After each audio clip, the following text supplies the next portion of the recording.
The topic of today, the reason why we're going to be doing something a little bit differently today is that Lindsay Ellis, that the nostalgia crick, the nostalgia chick, the person in general, has deleted their Twitter account. They have decided that they needed to leave the internet. They needed to leave Twitter. Now, usually when somebody gets in a social media firestorm, generally it's over something that's a little bit like probably not the best thing to post in the current year. You know what I mean?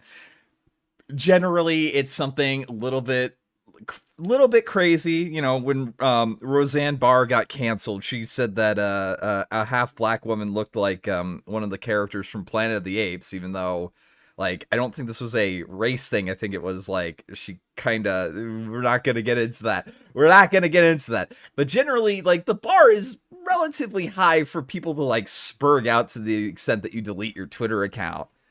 You guys want to see what Lindsay Ellis's tweet was that got her completely fucking cannibalized by her own fucking people? Also, watched Raya and The Last Dragon, and I think we need to come up with a name that's basically Avatar The Last Airbender Reduxes. It's like half of all young adult fantasy published in the last few years anyway. Now, for those of you who don't know, Lindsay is a literary and film critic, along with television too. I don't know how much she does of television. She did like Game of Thrones. I don't know, whatever. Her analysis is always kind of through a really hyper feminist and like woke lens. So generally, I find her videos to be boring and just not my cup of tea. But she is that is what her profession is. She's also an author, and we're going to get into that a little bit too, because there's a little bit of funny things I learned reading through her thread today. Now, Lindsay later on after this, let's see, let me get the let me get the thread open real quick, because I want to get the full thing, because it basically starts off with this. This is a tweet that she did like this is a tweet that she did like, I want to say like at night before she logged off of Twitter. But let's see. I want to find the full tweet thread, because she's deleted her account. So it's a little hard to find all of the relevant information on her. There was also some other funny stuff. Lindsay's been in my periphery because one of the other things that I wanted to announce is tomorrow I'm going to be doing a stream on the recent little drama that's been going on between Brianna Wu and Jesse Sengal. Lindsay Ellis, Arthur Chu, basically every piece of shit on the internet has like come out of the woodwork and spurred out about this like liberal fucking journalist, and him kind of just taking issue with the fact that Brianna Wu threatened to get him like fired and shit. It's very funny. She's just super not racist. I don't even know if that's a bad take. Like it's like, hey, the people who watched the what's it called? The people who watched the people who watched Avatar The Last Airbender would have grown up by now and would have watched like similar content. I don't even think that's a hot take. It's definitely not racist. Because people were pointing out that Avatar The Last Airbender was written by two white people, and this one was probably written by Asian people, but like Asians can't be inspired by Avatar The Last Airbender. Now, this is not a tacit defense of Lindsay Ellis. Lindsay Ellis is a massive piece of shit. And we're gonna get into that too. This is just Lindsay Ellis being cannibalized by her own people, and why these people are like fucking crazy. You hear that Jack Saint apparently got divorced? Gee, who could ever leave that fucking sterling example of humanity? Don't spoil Raya, because I do actually probably should see it at some point. Okay, this is fun to wake up to. Probably going to delete the original tweet, even though it's going to screen caps count. But I'd rather them have fun with screen caps than quote tweets. So I'll just say this: I wasn't referencing a similar setting of Raya and Avatar. I don't know what TBC is, or to be continued, I guess. Okay, Raya is more than anything reminded me of a few young adult fantasies from the last few years, namely Children of Blood, Bone Blood. Young adult novels kind of bore me, which are not only based on Asian folklore, Nigerian, Russian, Chinese, respectively, but the authors were openly inspired by Avatar: The Last Airbender. And considering that we have basically an entire generation of American writers who are heavily influenced by Avatar: The Last Airbender, my thought was, this is a trend. Wonder if there'll be a name for this. I wasn't trying to thinking of a specific inspo. Like, she is really trying hard to not invalidate the fucking crazy people that spurred out about this, when, like, these people are fucking crazy. Have you seen Lilo and Stitch? Then you've seen Raya and the Last 40-Year-Olds, right? Oh, okay.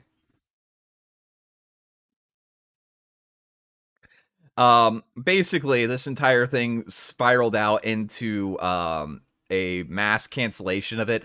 The people who came out of the woodwork to bitch about Lindsay Ellis have been really fucking brutal, dude. I mean, I don't really expect differently from these people, but like we could go scroll through some of the timeline. I like Justin Wang's take on this is that he's just like saying like, actually, like, I can't believe Lindsay Ellis began her interview of Raya by saying, "Hello, I am Lindsay Ellis," with her eyes taped. I did not like the nostalgia Ching Chong t-shirt she was wearing. Was a bit too much, not gonna lie. Pretty messed up that she bought a giant gong just for the video. Oh man. Let's see. I knew something was up when she opened up her cat video on cats with "Hello, Naya watashi wa Lindsay Ellis." Oh, this is great. This is great. So, yeah, Lindsay is like, Wang is highlighting that the people who are pissed off about Lindsay Ellis are like are doing it over like really stupid reasons. Let's see. I want to see like some of the people that are pro. Big thing with Lindsay Ellis is if you don't want people to call you out on your racism, why you should be making your living preaching leftism to people and monetizing it. Like, how can you scream "I'm woke and smart" and then cry when BIPOC like, so this is an actual insane person. This is a mentally ill person that is like bitching about Lindsay Ellis like wearing a hijab or something as a joke. Like, it's the most mundane shit that these people are cannibalizing her over. Now, one of the more interesting things that I'm kind of curious about is a look at the people who are going to be talking about Lindsay Ellis going forward. She's friends with quite a few more lefty content creators on YouTube, such as ContraPoints, Jenny Nicholson, and Shoeonhead. Now, so far, I haven't seen any tweet from Jenny or Jenny's tweeted today, but Jenny has not tweeted about Lindsay Ellis. Jenny is definitely afraid of these people. Shu is also definitely afraid of these people, but she has like maybe like a modicum more spine than Jenny. She tweeted this and then later deleted it later. Oh, there we go.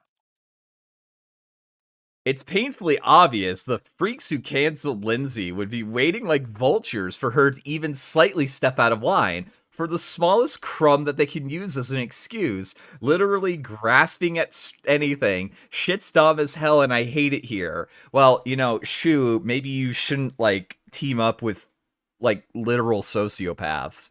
She later deleted this tweet because, she was afraid that she's going to get cannibalized. She has a couple of too many priors of wrongthink for the crowd that she's trying to make her money off of.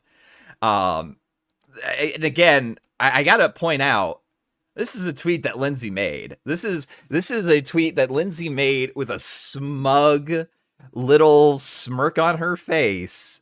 Probably, lambasting somebody tweeted something that she took issue with. So, Lindsay doesn't deserve sympathy. Absolutely not. Lindsay doesn't deserve empathy even. Lindsay is a victim of the own machine that she has helped to create, that she has helped to legitimize. She absolutely has it coming, and you get what you fucking deserve. Now, one of the people in her thread linked a video, and I also want to cover this real quick. I also wanted to cover like a funny thing I learned about Lindsay Ellis.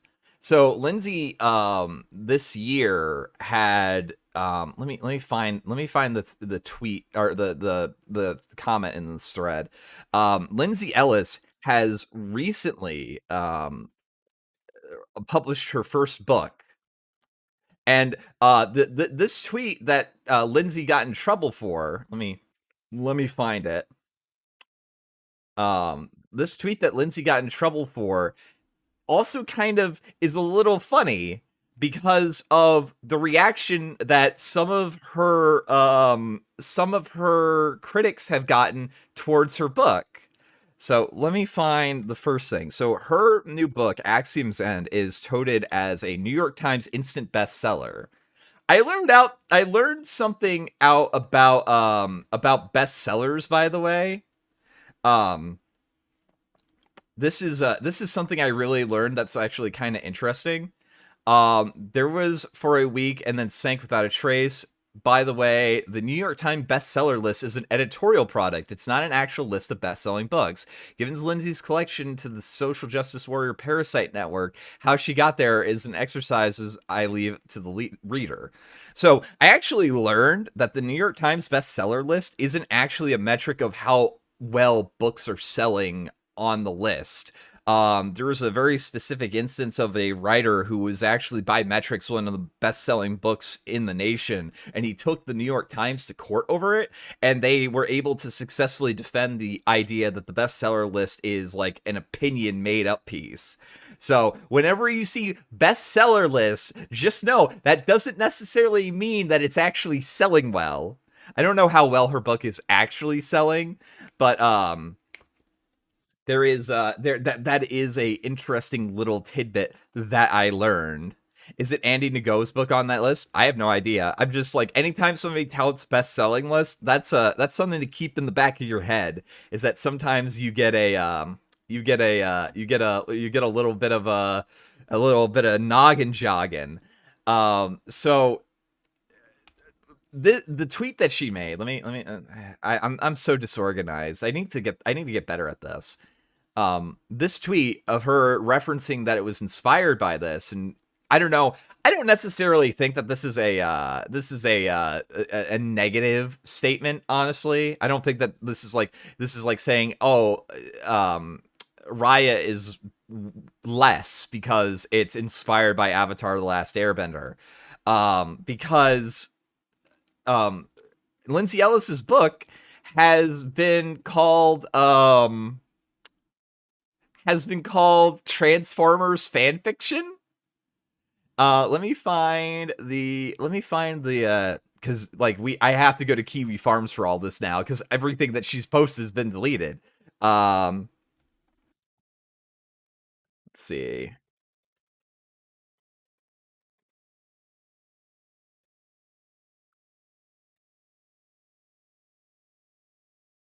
I want to see her like responding to this because she spurred out on Twitter about it like a lot. Oh yeah. The other thing is that chat. I'm gonna ask you guys to do something that I don't think I ever would ask you to do otherwise. But can we get an '07 for Movie Bob, because Movie Bob fucking won. Can we get a '07 for Film Robert? From what Adam Fredden and PSA Stitch describe of Lindsay's book, it sounds like a total train wreck. Oh shit. I'll have to read it at some point. You know. Yeah, Adam and Stitcher. I have a feeling Adam and Stitch are probably going to cover this video that I'm going to be covering today. Yeah, that's some '07s in chat. You know what? Hail to the king. Diabeto, you have been fucking avenged. Um Oh, it's really funny. I want to find her like spurting out at people calling it like Transformers fan fiction though. Before we get into that, because the last thing I want to cover is Lindsay Ellis gave a talk at XOXO Fest about the digital online hate mob and how it's mostly just a right-wing thing apparently. So we're gonna give that a little bit of a listen. We're gonna give that a little bit of a hearing on. We're gonna laugh a little bit at Lindsay's expense in a very mean-spirited kind of way, because this is just really fucking funny. I can't find the thing. I can't find the tweet thread of her spurting out about people making fun of her book. I'm still looking for it. I'm sorry. I'm gonna cut this out of the thing. How's chat doing? How's chat doing? Are they having a fun stream so far? Are they having a good time laughing at Lindsay Ellis's expense? Because I know I am. Oh yeah, I also want to know that if Lindsay didn't get an abortion, her child would be 12 years old this year. Oh, that's mean. That's really mean-spirited. No, it's not a movie. It's not a. It's not a. It's not a. It's not a win for Movie Bob. Although I do agree with Beige Frequency. If Quentin Reviews took the time to gloat a little bit, I would gain a lot of respect for him. If he was able to grow a spine, I would have a much higher opinion of him. I don't think that's happening. Which is worse, Lindsay's book or Linkara's comic? Linkara's comic looks like it was written by an actual like mentally deficient child. Yeah, no. Let's see. Oh, here we go. So Lindsay responding to criticism Axiom's End. Basically, he tagged me in, taking it as permission to discuss it. The review is mostly positive, but a more response to the criticisms he's seen about my book, which I don't fucking care. It's frustrating because I feel like some people, I'm held to this weird standard, things like homage that otherwise would be seen as some seen as some kind of point against my favor. Holy fucking shit, she's a professional writer? No spot. Oh no, nothing to say about current topics, so you waste your time name searching me. This is being created as a pinned tweet, may not apply. This was his chance to shine, and he fucking blew it. Truly, some men are fit to be slaves. I really love that phrase, by the way. I'm really starting to like using that phrase. All right. So that's the drama around Lindsay Ellis. So we're gonna get into the video, the XOXO talk that she gave, and oh boy, it's a doozy. It's a doozy.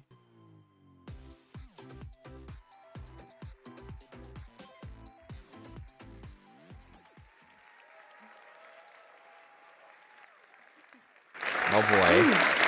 I have a mark. Hello. How is everyone? I'm not gonna lie. If it wasn't for her face and her personality, Lindsay Ellis would be like the embodiment of thick short stack. I'm just gonna say there's something about short stacks like that are just kinda, kinda. But if this would require her personality to not be fucking awful. I want chat to soak in the irony as we're covering this video today.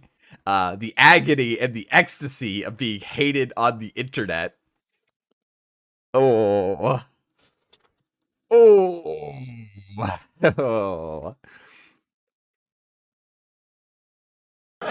I'm gonna have a fun talk. This is gonna be the light, jaunty one of the day. So, like he said, content warning. There's gonna be some Nazis, but you know. Well, I mean, like, we're dealing with a neurotic leftist woman, so obviously the word Nazi is going to get thrown around, however erroneously. So, content warning. Pseudo-intellectual, vapid women, I guess. No, that's just the internet now. It's great. What a time to be alive. I love it.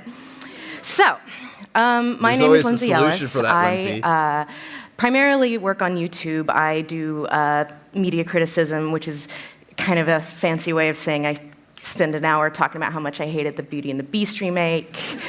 I also do have a show where I talk about film theory concepts, because that's my area of study, using only Michael Bay's Transformers.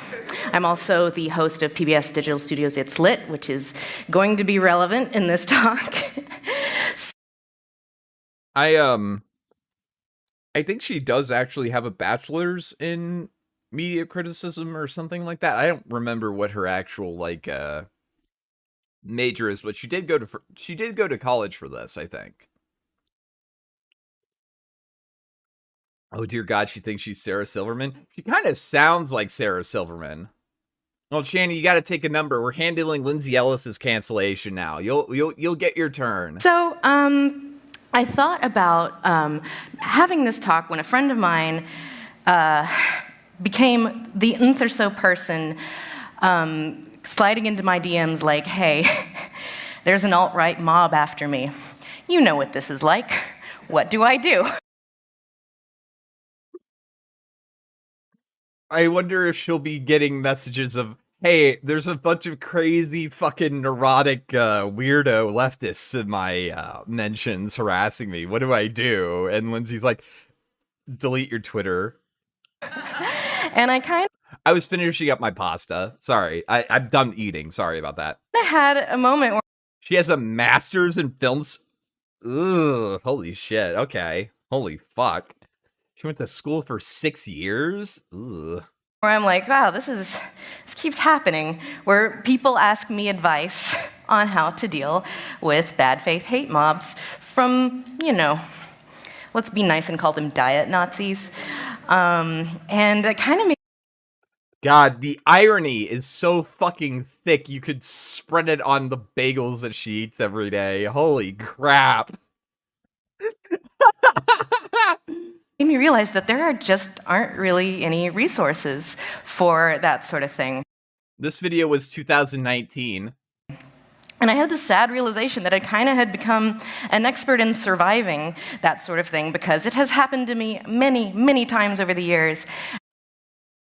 But this is the one that made you delete Twitter. Oh, okay. So wait, does that mean that her people are nastier and meaner than Nazis? Holy shit. fucking Nazis need to fucking up their game. These are rookie numbers. You couldn't even bully this fucking neurotic weirdo off of Twitter. Come on, dude. What the hell is wrong with you? And I just never talk about it because I don't really want to draw attention to it. And there's sort of two internets, because people who, if you know who I am here, you probably don't know me in the same way that people in the other internet know me, which is like, you know, SJW punching bag. And a lot of times people are surprised to like learn that, like, yeah, oh yeah, I've been through it. But so I'm going to talk about this today, and this is actually kind of the first time I've really talked about that, so it's exciting. So this is really fucking funny so far. This is sort of a story about a thing that happened to me last year. It's a jaunty little thing I like to call the white genocide incident. That was supposed to be funny. You better laugh, because this was hard. Like, this was a really kind of dumb thing that happened last year. And it all started with a Twitter joke about a YA novel that was published 2011-ish called Save the Pearls. Is anyone familiar with that? Yeah. So Save the Pearls is like, it's a self-published YA novel about like this, where white people are the oppressed class and black people are the ruling class. See, it's sunnier now, and they got that melanin, see? So that's sort of something I kind of like to come back to every now and then because I think it's funny. God, she is just fucking boring as shit, dude. All right, we're gonna suffer through this. There's probably still more like grains of fucking hilarity in it, dude. Holy shit, this is great so far, though. And the original tweet that precipitated it is gone because, like, I have a Twitter deleter now that automatically deletes everything that's more than a year old. Highly recommend that, just to cover yourself. This is rookie numbers. Nicholas Diorio deletes his tweets every week. Probably should. Then, as I'm joking about this, one of these people slides into my mentions like, well, you know, white genocide is real. And I respond with this tweet. Like, heck yeah, it's real. I love it. I got a picture. I don't know if Lindsay ever like stops to think that like, hey, I'm allowed to make this sort of joke. You know what I mean? Like, does she ever have like any sort of moment of like self-clarity of like, wait, why am I able to make this joke? Why will this not get you like pitchforked off of Twitter, but saying that a film is like Avatar: The Last Airbender is like this other film that like what is it about this that is different? I don't think Lindsay is capable of like any sort of self-introspection beyond like a very shallow surface level, but maybe she'll realize that she's hanging out with sociopaths. I don't know. Probably not. Board ready to go. So, yeah, 5 retweets, 31 likes. And I think, like, it's incredibly telling that the name of the account that I'm responding to, and that tweet is also gone, so I don't have a screen cap of it, is Russian Hacksaw. Always a good sign. So this was in April of 2017. Wait, does she think that it was an actual Russian hacker? Or is he, like, making fun of Russian hackers? Can Lindsay tell the difference? Flash forward a year later, summer of 2018, it's the weekend of Comic-Con International, and guess who gets canceled? It's James Gunn. Oh no. This surely isn't going to start a troubling trend that we're dealing with to this day. It surely isn't going to be a troubling trend that you help perpetuate, you fucking vapid dumbass. Ooh. Like the James Gunn thing again is like the exact same situation that we're looking at right now. It's a like you live by the sword, you fucking die by the sword. James Gunn did the exact same fucking shit. He reveled in like people he didn't like ideologically getting canceled and then getting canceled himself. Like again, so this is like how I kind of think of this. I kind of want to, like, I kind of agree with Mediker's take for the most part. Mediker has gone on multiple times saying that unlike Destiny, he doesn't want Destiny to get removed off of the internet like Destiny wants people opposed to him ideologically. I can understand that sentiment. I can understand not wanting to, like, jump in on people and trying to get them deplatformed, because deplatforming is and always will be for losers. However, I also kind of prescribe to this thought that the people who are adamant about deplatforming and canceling other people, when it happens to them, while I don't agree with, like, deplatforming in principle, I'm still going to find it very fucking funny. And I'm going to laugh at these people because they get exactly what they fucking deserve. Yeah. I don't follow James Gunn. Does he still act the way he has, or has he learned from his own canceling? I have no fucking clue. He probably just learned to not fucking use Twitter. So, for those of you who don't know who James Gunn is the director of the Guardians of the Galaxy movies, and he was fired from his job of Guardians of the Galaxy Volume 3 in the summer of 2018 because he made some bad tweets. And let's be clear, they were bad tweets. He should not have said what he said, and he should not have done that. The correct answer is that a person's tweets shouldn't get them fired, Lindsay. But again, don't call it a grave. It's the fucking future you chose, bitch. But the people who motivated this campaign to get him fired were, well, I'm not going to name them, but, you know, the basket of alt-right dipshits. You can guess who they were. I think she's talking about Mike Cernovich, Mike Cernovich and Gavin McInnes. Gavin McInnes is, like, married to an Asian woman, isn't he? I don't fucking know. I mean, like, he might also, like, I don't know. I don't know about Gavin McInnes, but, like, to say that, like, Civnats are alt-right, it's like, yeah, okay, lady, whatever you say. Native American, okay. Basically, because James Gunn was a vocal critic of El Presidente. So it was a kind of an interesting, like, qualm for a lot of people on the left, because the things he said were pretty bad, but A, they were a long time ago, and B, he had kind of addressed them in the meantime and had demonstrated that he had changed, but Disney immediately panicked and let him go. So I kind of, you know, like so many could see where this was going, was kind of a vocal defender of James Gunn. And I guess so a hypocrite. Like, let's be 100% clear here. She isn't coming to this sudden realization that, like, hey, this sort of purity spiraling is, like, bad, because eventually, like, we're all going to be on the chopping block. It wasn't that she came to that realization. It was that this is somebody who plays for my team, and I can rationalize why it's okay for him, but not for the people I don't like.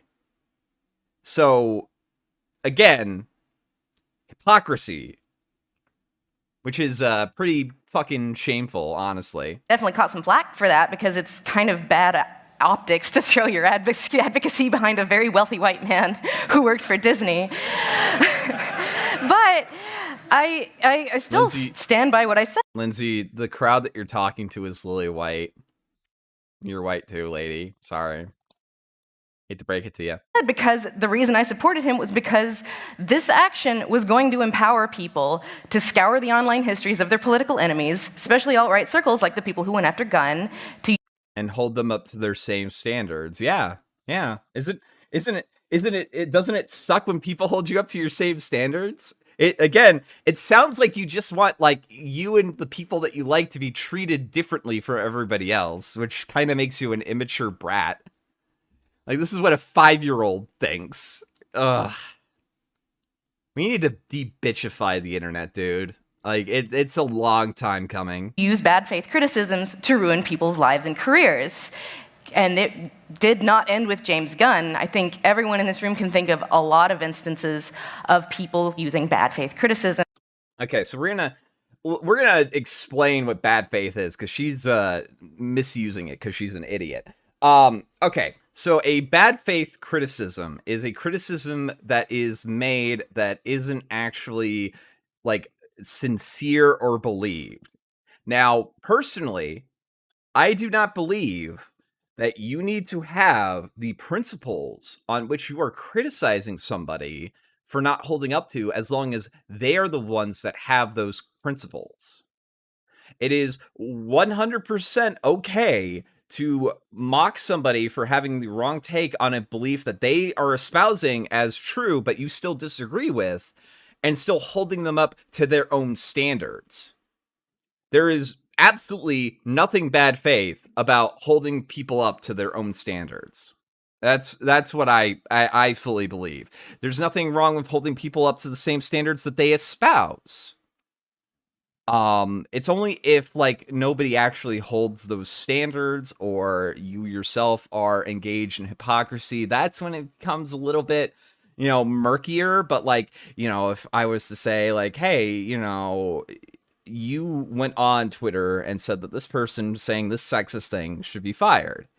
Now, I personally don't think that people should be fired for sexism. However, you do. And me by pointing this out is not a like hypocrisy or a bad faith thing. It is me holding you to your stated standards. Does that make sense? To go after people, usually journalists, that they don't like. And there were a lot of campaigns. It's okay. Journalists aren't people, sweetheart. Coordinated by these very same people. And I also knew that given that this tactic succeeded, it would only be a matter of time before they came for me. And they did. About 6 weeks later. There's that tweet again. Oh boy. So, I do a show for PBS. They really don't like PBS. It's publicly funded. They hate that. But they also really hate the idea that, like... Wait, what? They don't like what? Oh, okay. As long as you say it must be true, right, Lindsay? Okay. Certain people get money from publicly funded things. So, this... Yeah, I hope there's a follow-up panel for Lindsay in 2021. That'd be really funny. Twitter account called Blue Check Watch. Base. Found my, my PBS headshot, my PBS bio, and my tweet. And also, I think it's really funny that they go with WGBH, which is the Boston affiliate. I work for digital studios, and it was last night that I realized, because we were puzzling for the why. Why did they go after WGBH? I've never even been to Boston, and I realized it's because this guy must be a Boston local, and he logged onto the PBS website, and it defaults to your local PBS affiliate. So the Boston affiliate paid the price for that.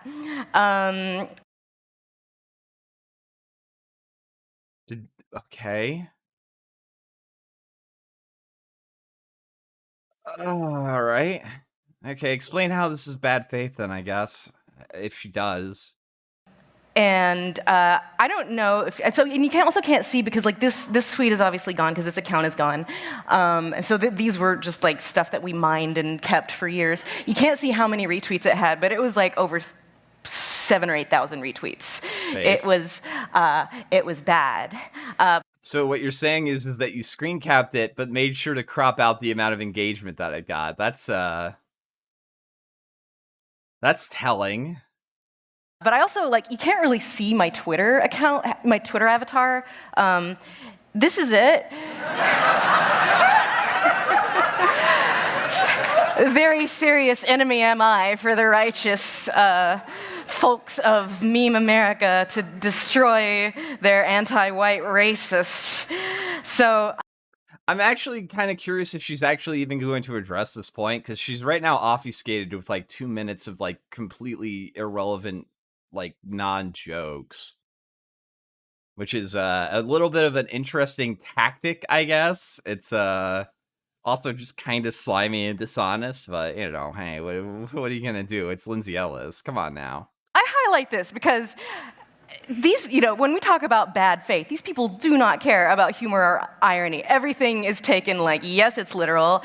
White genocide Pinterest board, it's a thing that exists. So here are some more. So, again, Lindsay wants her tweet to be taken as a joke. But if you make any other kind of joke with that sort of same connotation for a different group, well, then Lindsay thinks that you should be fired from your job. Lindsay is a hypocrite, and she's a smug one at that. Which, again, well, let me find it. The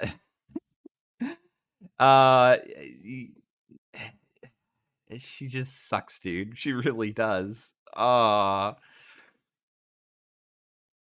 light, yeah, I don't know about that. Yeah. Remember, Lindsay, actions have consequences. Or have consequences, you fucking pretentious twat.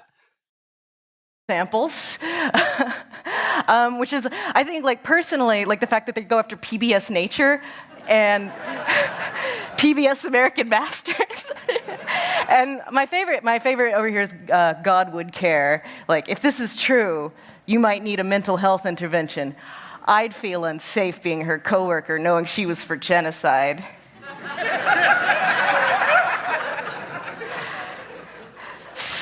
So this was awful. These brain geniuses don't know and don't care that I don't work for any PBS affiliate. I'm not even an employee. I do contract labor sometimes. And PBS DS is mostly completely unaffiliated with individual affiliates, but, they don't care. That's not the point. But, oh boy. So, hey, let's call the LA affiliate. So, basically, the only thing that, they're getting wrong is this esoteric knowledge about how television production works within PBS, which, yeah, I would imagine that your average layman probably isn't going to know that, and that suddenly disqualifies anything that they have to say. I guess. But again, only the right is ever bad faith with this sort of lynch mob mentality, I guess, is her central thesis. How's that working out for you, bitch? Here's their number. Oh, and they did. They were calling the LA affiliate, they called a lot of local affiliates, and it was just flooded with this. There were emails, and then it made it to blue checkmark conservative Twitter. Oh boy, PBS host is really excited about that white genocide. And I want you guys to really appreciate this ad.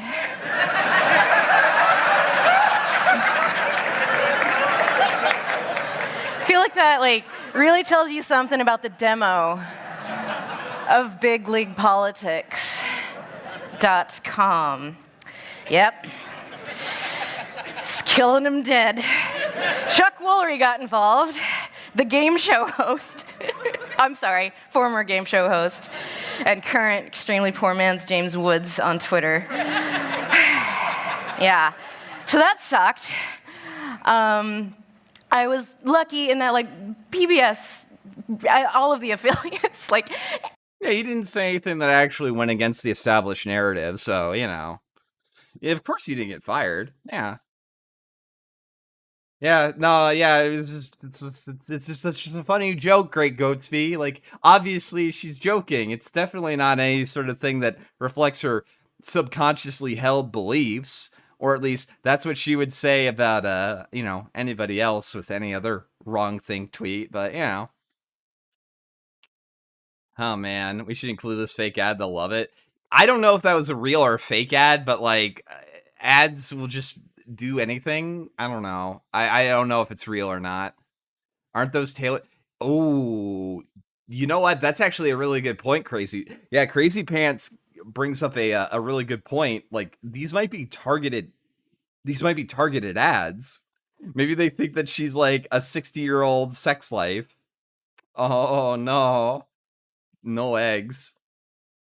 You don't got no any eggs. It was humiliating because you had to have like all of these people like going back and forth being like, this seems an awful lot like the thing that happened to Sarah Zhang at the New York Times last month. So, but at the same time, they still had to like address it and deal with it. And, you know, we had to collate all these tweets. We had to like... Didn't Sarah Zhang like make very openly racist tweets though? Like, I don't even think those were jokes. I think those were just, like, openly held racist beliefs. But, okay. Like, you have a little bit of, like, plausible deniability. It was pretty clearly a joke. But, again, you've also advocated for people to get fired for, like, obvious jokes. So, you know. Mine everything and be absolutely clear on... like who said what and when and what the threat was, and it was very awful. And like I have to joke about it now because, you know, we got... Well, because if you did a like serious breakdown of what you did, then you might have to come to the realization that like you did something kind of shitty and you got called out for it, and you decided to be a hypocrite about it and not hold yourself to the same standards that you try to hold other people to. Because you're kind of an asshole. These coping mechanisms, see. But another thing was, this happened right before XOXO last year.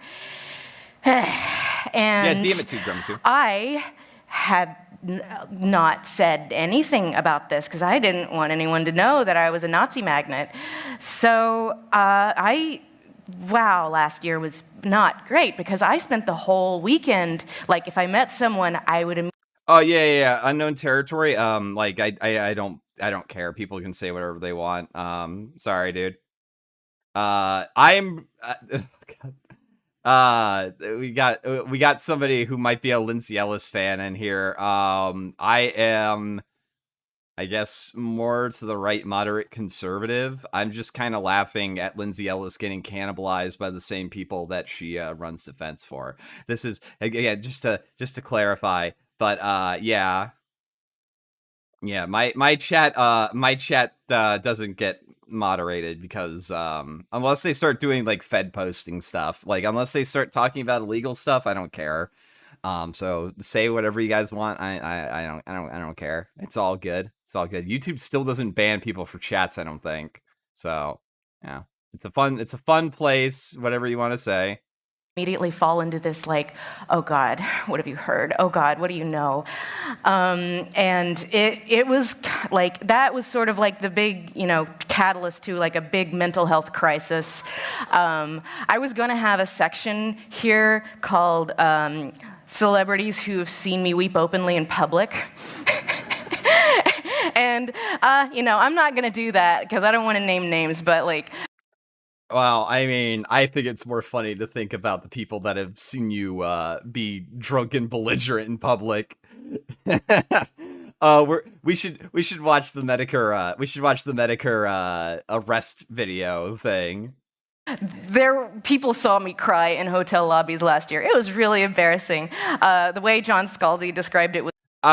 So somebody in the chat saying that she isn't funny because she's a woman. I don't necessarily believe that. However, I do believe that the only reason that people are laughing at these unfunny jokes is because she's a woman. Like, I think they're being polite. I think it's amount of politeness. But there's like a lot of really bad female comedians that get by because they're female. I think anyway. There's still some funny comedians that are women, but like. The bar is kind of like mixed for people just because like you can get away with a lot of mediocre shit as long as you're a woman. Like I think that people like still treat that that female comedian that dressed up as a man to like prove that if she did her set as a man, people would laugh, and nobody laughed. Like I think that's like a pretty like red pilling moment about like the state of comedy. Although to be fair, I would also say that like a lot of mediocre men comedians also get propped up because they're like politically correct right now. Like modern times are just like fucking cancer for comedy and humor, dude. I think Shoe is funny. I think Shoe on Head's life is funny, but I don't think that she's funny. It's about half of a JoCo cruise. Apologies to anyone I embarrassed. So, and it's like, in addition to that, it was like, it, harmed my relationships. It like harmed my marriage. It cost me a lot of productivity and several friendships. And eventually, I actually ended up at an institution because everything was just crumbling and I did not know how to. Oh, shit. Oh, shit.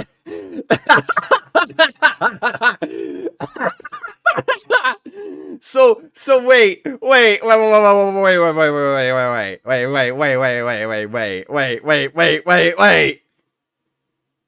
okay, so the thing that she labels as bad faith, like lynch mob type behavior, the stuff that like she was victim grieving over, she was like getting that victimhood points on. It's like, oh, it's so hard being me, please notice me. And everybody was probably really supportive of her. And she went to a fucking mental institution for that. She's being cannibalized by her own people. People that she's friends with are not coming up to step up and defend her on Twitter. Oh, dude. Oh, fuck. She deleted her Twitter. Oh, no.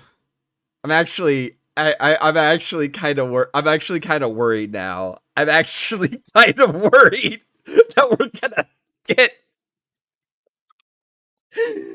Oh, that would be really sad if that happened. That would be really sad if she did something really bad. That would be really sad. That would be really.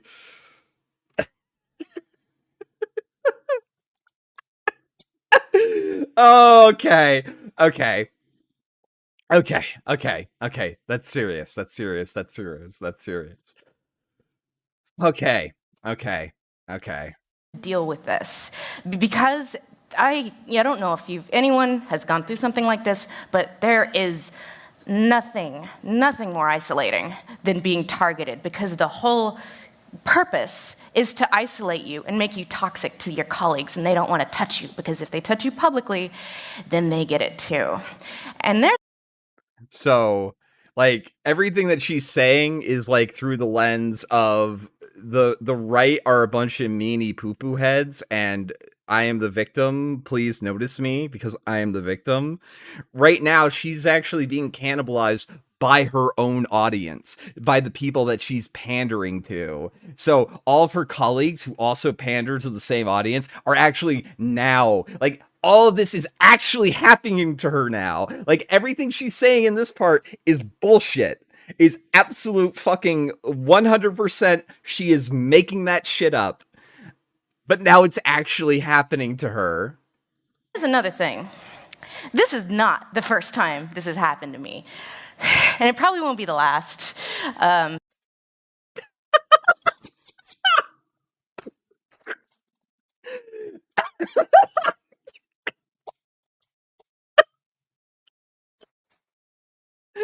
Oh, I'm like, this is me right now. This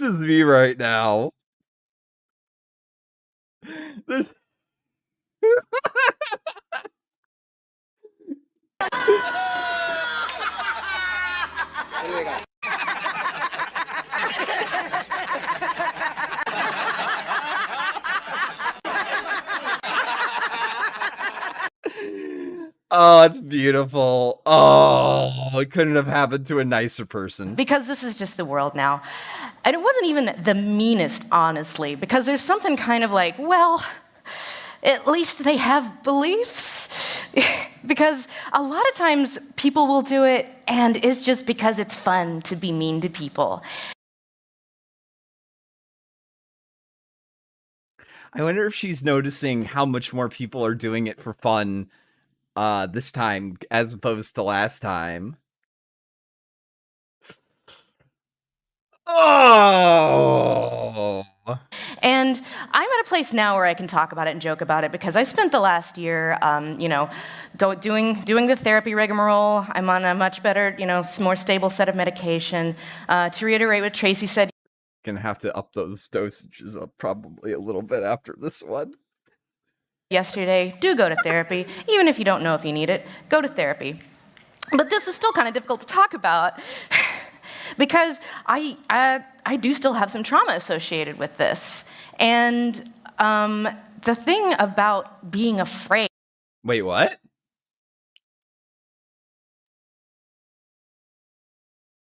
Oh shit. Yeah, 250. Holy fuck. Thanks, guys. Share the stream if you guys are enjoying it, because we're still laughing at this. This is great. All the time, even if you're not in sort of like a literal physical, like, you know, war zone, is being afraid messes with your brain chemistry. And then you start having the same responses that you would have if you had been in sort of a physical danger. Like, you become jumpy, you become more irritable, you become more depressed. And oh, that's another person I need to look out for tweets about that. Jesus, I recall her hearing that she was mentored by Anita. The tactics are certainly there. I wonder what Anita's final take on this is going to be. Is Anita going to stab her in the back?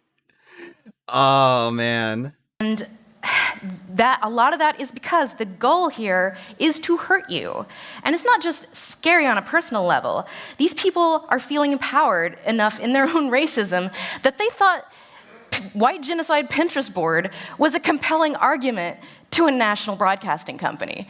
Like, thousands of people thought that, yeah, they'd be like, oh, wow, yeah, anti-white racism is a thing, we should probably fire this person. Because the thing is, when wait, is that not a thing? Is that not a thing that exists, sweetheart? Like, are we doing the power plus privilege cope? Wait, let's go back there, because she's going like on tangents that are completely unrelated, and then just like sort of sliding in things, and then like addressing it, but not really. Level, these people are feeling empowered enough in their own racism that they thought white genocide Pinterest board was a compelling argument to a national broadcasting company. Like, thousands of people thought that, yeah, they'd be like, oh, wow, yeah, anti-white racism is a thing, we should probably fire this person. Because the thing is, when well-intentioned people fall for bad faith tactics, bad faith people continue to employ them. But we are lucky in that. Yeah, it's a fake TED Talk. People are seeing through this in a way that they weren't a year ago. But when these people come for you, they cannot be reasoned with, and that is a mistake a lot of people. How well are you reasoning with the people that you're dealing with today, Lindsay? How's that working out for you? They do not want to be reasoned with. They are bad faith attacks because they do not see you as a human. And when I say bad faith, because a lot of people say, like, well, sometimes there's good faith criticism, and that's true. Obviously, this is not an example of that, but that is true. Why not? Why is it not good faith criticism? Do they not think that they're holding you up to your own standards when they do that? Because I think they are. And I think that is good faith. Or is just good faith like the latest of thought-terminating cliches that you say to like dismiss anything that you can't really argue against? Huh. But to me, it turns into bad faith when people stop denying your humanity and start using you as a proxy in their whatever culture war thing is going on. But this talk is not just about the overriding problem of harassment culture and bad faith arguments and the fact that the racists are feeling really empowered these days. Because there's a lot of talk about the external process, automation, moderation. Yeah, obviously, you felt empowered to make that tweet, you racist. Like, yeah. How to curb harassment, cancel culture, is it good? But not a lot about the internal one, which was kind of what catalyzed this. So how do you deal with it? I've become an expert. I don't know if I've become an expert on dealing with it well, but you have to cope or you die. She's definitely coping.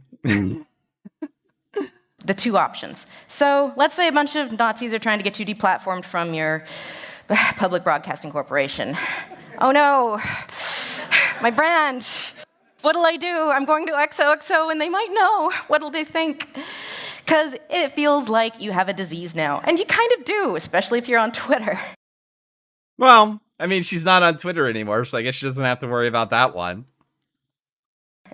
Because nothing on the internet dies. What happens is, these people, there's always going to be a subset of people who will see you existing. Maybe they'll see you interacting with another Twitter person, and they just kind of take it upon themselves to slide into the mentions of whoever is interacting with you and being like, she's an anti-white racist. I'm sorry, it's funny. Like, this is why it's really funny what's happening to Lindsay right now. What's happening to Lindsay right now is genuinely very humorous, and it's exactly what she deserves. Mwah! Oh, I love it. It's great. And then other people, by proxy, are punished for daring to interact with you on a public forum.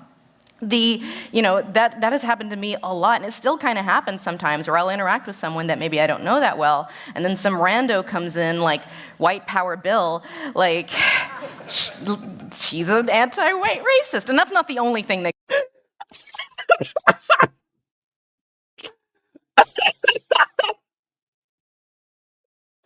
Okay. All right. Everybody in the chat, I want you to take a look at what Nether Trader 258 said. Unlike Ellis's kid, nothing on the internet dies.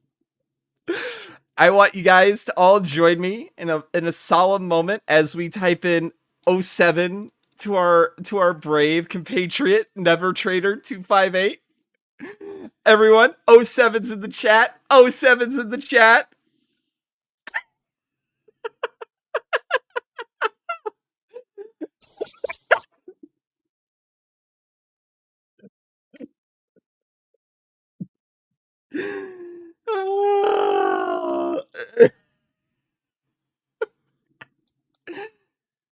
Oh yeah, that was an Arrested Development reference. Good catching out, Brazen Slavowski Gamerston.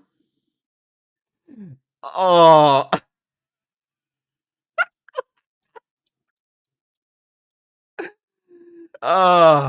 Come after me for. They have a list. There's like literally a website that has a list of ways to harass me.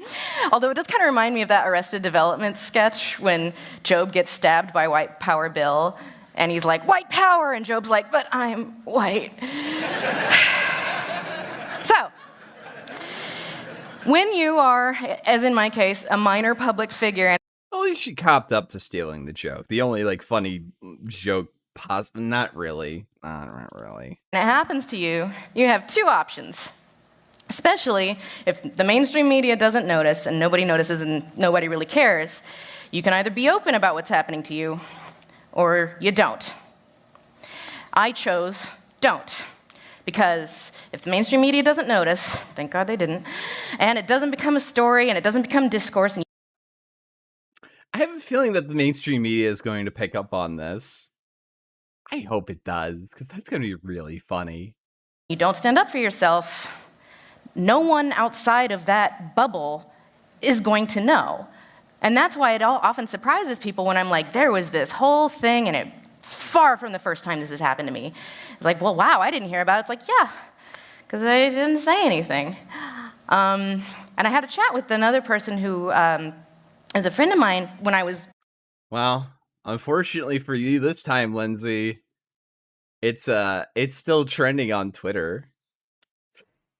That sucks. That sucks. Sucks to be you, bitch. Get wrecked. Dealing with this, I was like, what do I do? Should I stand up for myself? And he's like, well, you can, but if you decide to do that, that becomes part of your brand. And if you come out about people abusing you and you speak your truth, that means you could become more well known for being the harassed one than for anything you've ever actually done. The harassed. So, let's say you want to make that go away. Here's some shit. Harassed one. That's did Sarah Z? I don't know. I didn't check Sarah Z's Twitter. I'll have to check real quick. Yeah, she's one of her friends too. That does not work. Ignoring it does not work. Oh, shit. That means, I guess we have to try harder. Trying to reason with them does not work. They are not here to be reasoned with. You cannot reason something out of something they did not reason themselves into. Being self-deprecating and jokey does not work. Remember the Venom avatar? They don't care. Disappearing does not work. That's evidence of guilt.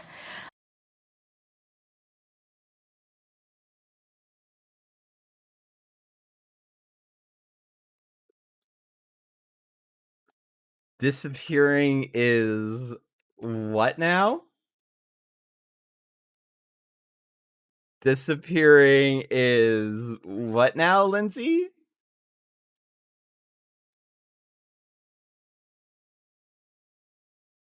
It's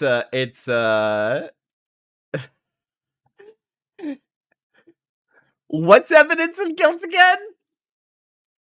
Oh no. Oh, that sucks.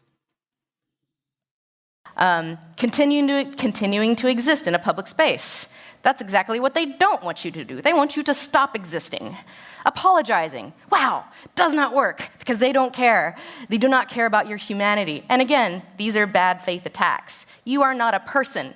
You are a proxy in a culture war.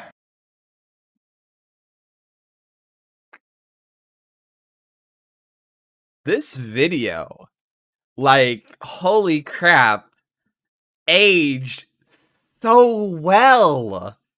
This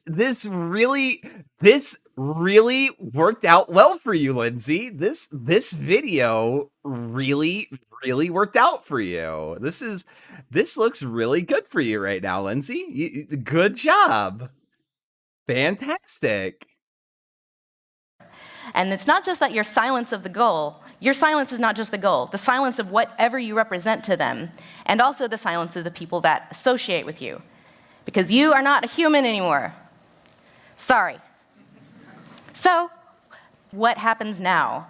You're just existing in this like secret hell that nobody knows about and just continuing to have like, pile on YouTube comments, and oh God, they still do it. Like I have an assistant who like handles my YouTube comments. It's awful. I feel bad for her. You basically feel like a... Well, I feel bad for her working for you. Like, their comments not even directed towards her. I think she'll live. ...disease, because interacting with someone is going to invite your harassment into their space. How's that working out for you, Lindsay? How's that pandering working out for you, sweetheart? Oh... So you end up apologizing just for existing. And then, in turn, people kind of treat you like you're a disease. Because there is this sort of human nature thing, where it's like, even in this case, where it was pretty cut and dried, like, I'm not in the wrong. I just should have guessed that the racists were feeling really empowered these days and not joke about certain things. People still are kind of like, you kind of deserve it, maybe. Like, maybe there was something you could have done to present it. And it's just, people can't really help but do the victim blaming thing. How's that working out for you right now, Lindsay? Like that's just gonna be like the fucking title of this fucking video. It's just like, how's that working out for you, sweetheart? How's that working out for you? How is any of this working out for you so far? It really worked out pretty well, I bet, huh? Even well-intentioned people. And it also harms your relationship with your audience. You don't want to make content anymore. You don't trust people. And it's hard to make content for people when you think that half of them want you to die, and the other half don't even know about the first half. Wait, is she gonna quit YouTube now? Oh, man. Yeah, somebody should send this to Lindsay. Holy shit. Like... Damn, dude. So then you become obsessed with prevention, and therefore you are required to know how these people think. You are required to know what might be possibly taken in bad faith. I don't think you actually learned what people that you disagree with think. I think you built a straw man associating what you don't like about them with how they think, and then just saying they're meanie poo-poo heads, they suck. And if you don't think like these people, how do you even start to? How do you prevent this sort of thing? And it becomes like this crazy-making circular mind game. You can't. So this is a conversation between Hank Green. Also, unknown territory. Would you be willing to come on for a few minutes onto the Discord? I actually do want to hear from like an actual Lindsay Ellis fan about what their take is on this entire situation. My personal one is painted. Oh, hey, look, it's another fucking asshole on the internet. Look at this scumbag. But I would really like to get like a take from an actual Lindsay Ellis fan. If you have Discord, I would like to get your thoughts on this entire thing. Carlos Maza, you're really cool, dude. You really clearly work hard to do good work. No, I'd rather Discord. Go make a Discord account. Carlos Maza and me. Let's unpack this. Do you guys know who Carlos Maza is?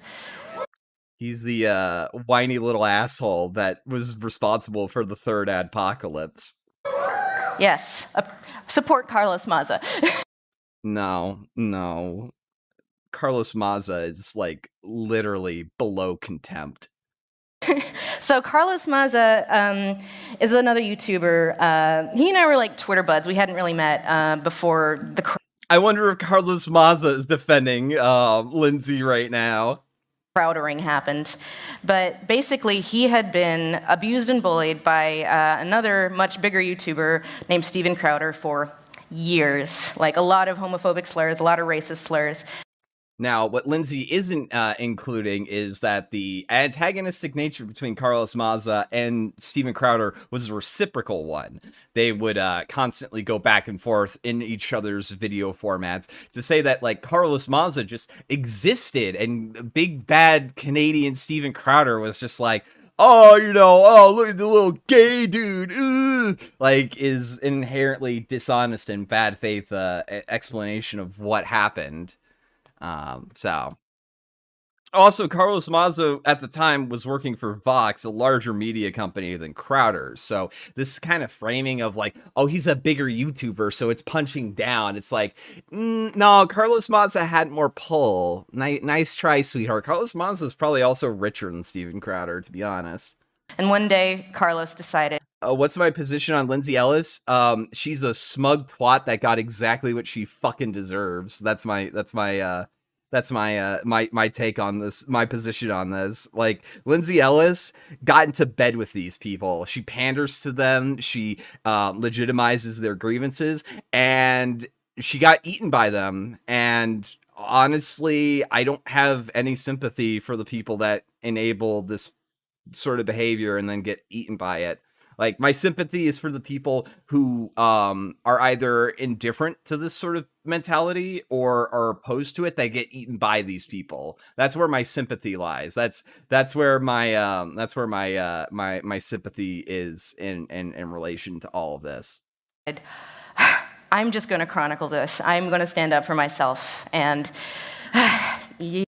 and I'm going to write a bunch of mean things in a mainstream press organization post and then get YouTube's advertising revenue absolutely fucked. So. Yep, you sure did. So you can guess what happened after that, Crowder.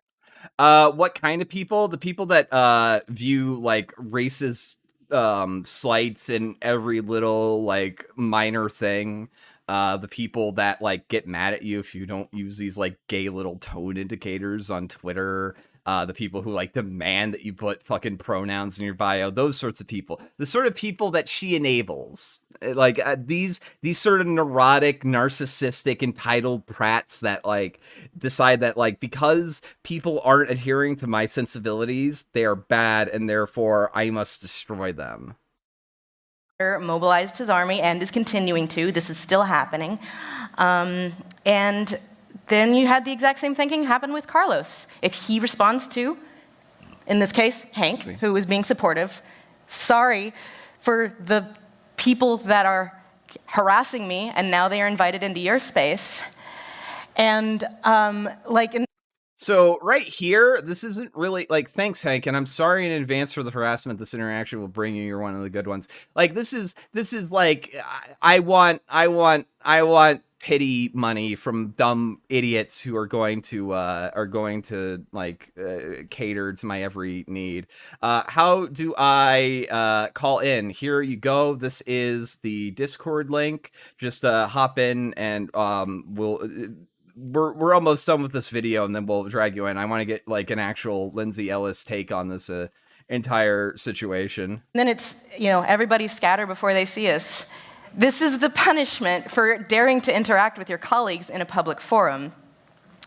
And people become afraid of drawing the ire of the people harassing you. And that's not unreasonable, because it's like, if you respond to someone knowing their mentions are going to be flooded by those, isn't it fair to assume that they would kind of resent you for inviting that into their space? But that is the point. The point is to silence you. The point is to isolate you. And you can't read the minds of bad faith actors. So what do? Do you just not have a public face anymore? Do you just not interact with people? And a lot of the reason why Hank I wonder how radioactive, when she does come back to Twitter, her friends treat her, because again,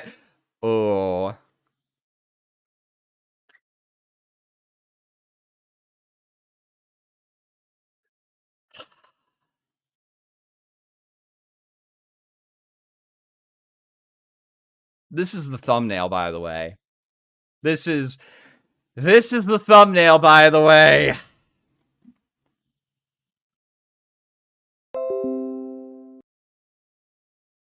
There we go. Now we've got our thumbnail for the video. Gosh bless freeze frames. Gosh freaking bless freeze frames. 07's in the chat for the freeze frame. Let's go. Let's fucking go. All right. Is sympathetic to Carlos is because he's been through it too. And this is another thing that I've found is, like, if the people who tend to be the most sympathetic are the people who have either gone through it or who know people who have gone through it. And then, so what do? Because, as we've seen, you basically have to figure it out for yourself. You're completely isolated, and it's kind of a weird, unique situation where there's not really any resources for it. There's not like a hate mob support group, because nobody wants to talk about it. And, it's kind of telling when this happens to God, because it's actually happening to her now, to a point where it would actually matter to her. Oh my goodness, this is great. The people, they don't really have any resources they pull from. Oh, what are you using for the screenshot tool? Okay, so the for Windows users, this little life hack is going to save your life. You press Windows, Shift, and S, and then it automatically opens a screen crop capture thing where you can capture the exact thing that you want to capture on your screen and then save it.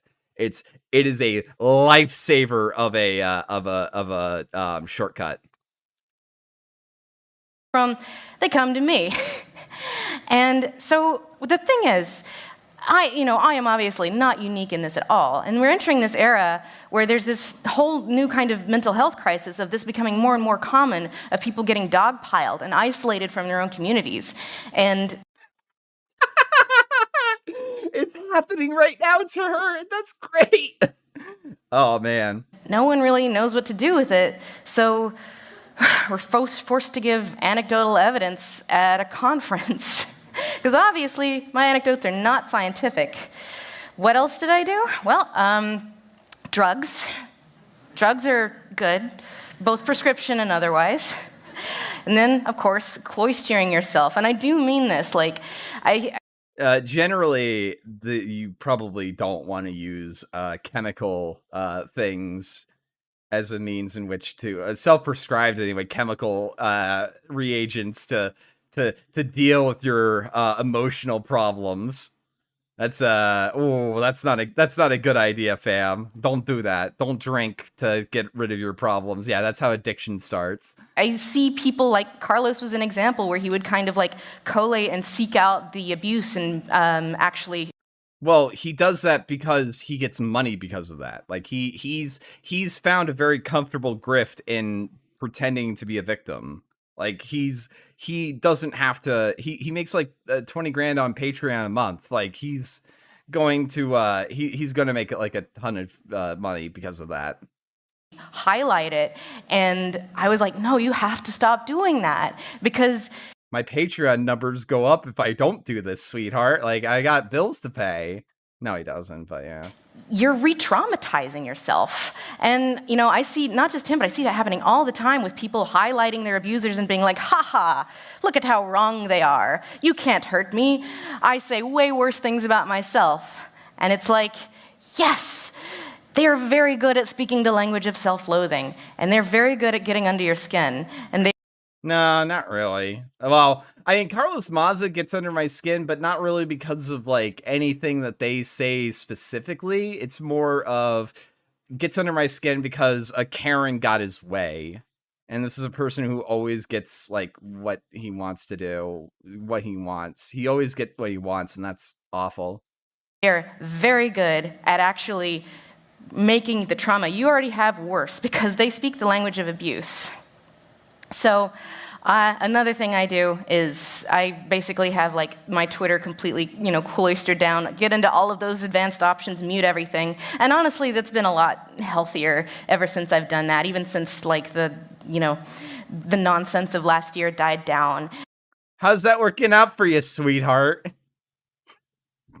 It's just, there's just such a huge volume of people at you, positive and negative. And obviously, like, it's obviously, but I get a lot of threats. So we have basically like a inbox for it.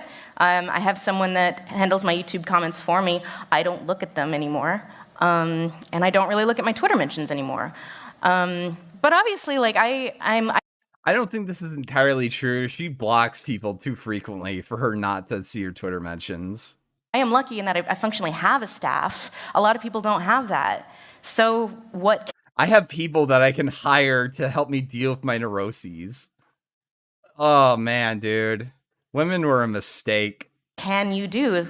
Well, there's also the option of a barter system, especially if you should be so unlucky as to be in a position similar to mine. If you have someone that doesn't have any trauma attached to this sort of thing, they can keep an eye out for threats for you. But if it's not a threat and you're not in any danger, you should not subject yourself to people abusing you. I wonder how many death threats she got for her Raya tweet. Probably more than she ever got for anything else. It becomes a form of digital self-harm, and that only makes things worse. But while we're here, this is all very isolationist. As you can see, I'm talking about basically just cordoning yourself off in like your Twitter ivory tower and just like, being like the onceler, like looking out like, eh. So, and it can't just be about you as an individual alone. Digital self-harm is a term that I believe ContraPoints coined, basically saying that anytime, because Contra views looking at their Kiwi Farms thread as a digital self-harm because Kiwi Farms is probably one of the most like openly critical places of ContraPoints anywhere on the internet. And like when you have an entire like audience that just completely exists to do nothing but suck your dick, like you're like this, anybody being openly critical of you is going to be like harmful to you, or at least to your like neuroses and stuff. Lindsay probably like getting called out for hypocrisy is like self-harm for her, so that's why she's got people to read her mean YouTube comments. Hunkering down and waiting for the storm of badness to pass.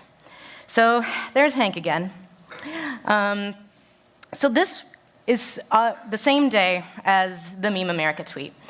And this is right after he was trying to reason with Chuck Woolery, which Yeah, it's like best-selling author, YouTuber, and science educator Hank Green tried to reason with former game show host Chuck Woolery on my behalf. What a time to be this XOXO, all XOXO talks have their ratings disabled. Yeah. Alive. So this was something that I didn't even really think about until months later. He did this with the intention of basically flushing out my mentions and, you know, putting positivity in there without drawing attention to what was actually happening. And it didn't really occur to me until months later what a brilliant tactic that is. But another thing that I realized, again, this has happened to me a lot over the years.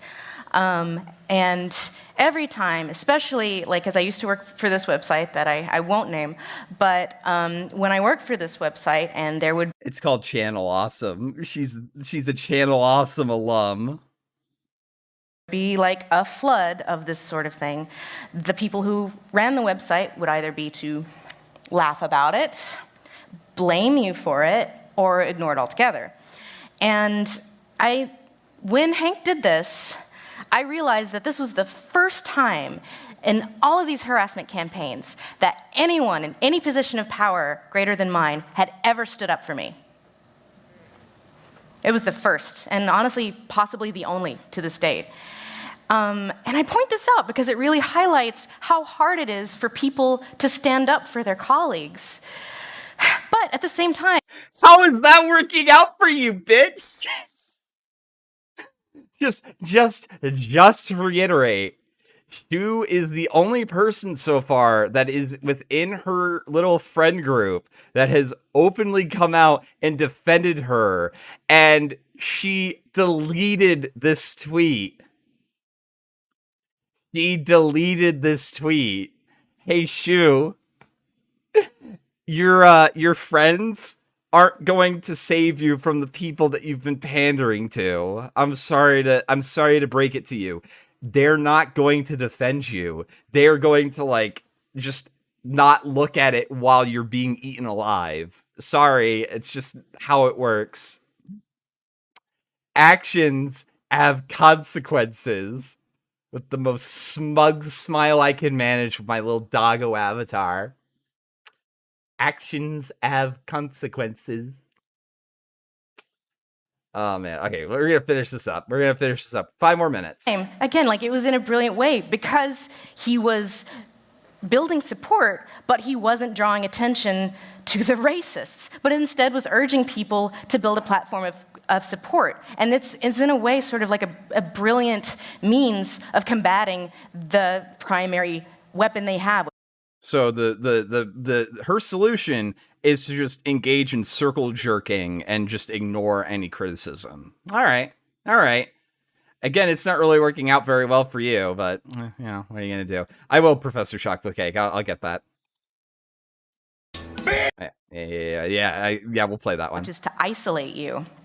So then, a few months later, my friend Natalie Wynn was being, well, she did this Vice interview, and they posted it, and then, you know, the alt-right found it, and just like her mentions were just like Let's be 100% honest.